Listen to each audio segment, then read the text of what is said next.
So I want to talk about Army of Fire. If you're interested on what's going on in regards to Open Gaming 1.1 or OGL 1.1, there are better places to look for it, and I'm not going to go into it. What I will say is that I've been writing a book in the same property as The Fate of Inglemia that at one point I released under the OGL. In the OGL, it says explicitly you have to outline what is your IP, what is your intellectual property, and what belongs to Hasbro. And when I put out my books, I explicitly said what is my property versus theirs. My novel series is very clearly my property. Inglemia belongs to me. It's always belonged to me. I've released it under multiple rule sets.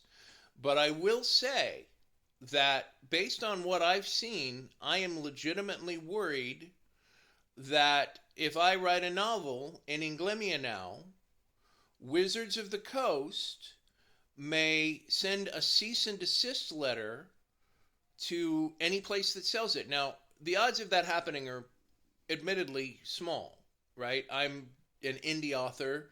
It's unlikely that it will even appear on their radar. But what if it does, right? What if lightning strikes and I release the novel that I've been working on for 2 years and suddenly that gets on their radar and Wizards of the Coast thinks that they have a right to my intellectual property?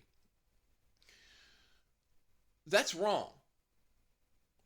That's very wrong. And I've thought that for a very long time, everything about our copyright law was screwed up.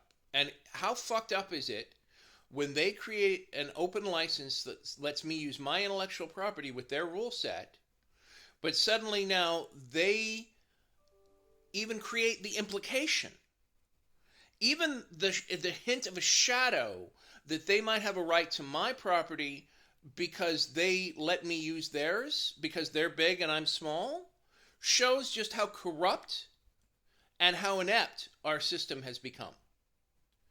This year, I'm doing a podcast series on a new constitution, and I think it's time we take it seriously. I think it's time that we review not only our current government and the system that it works on, but even our economic system. I'm not saying that all commerce, and all um, capital needs to go away.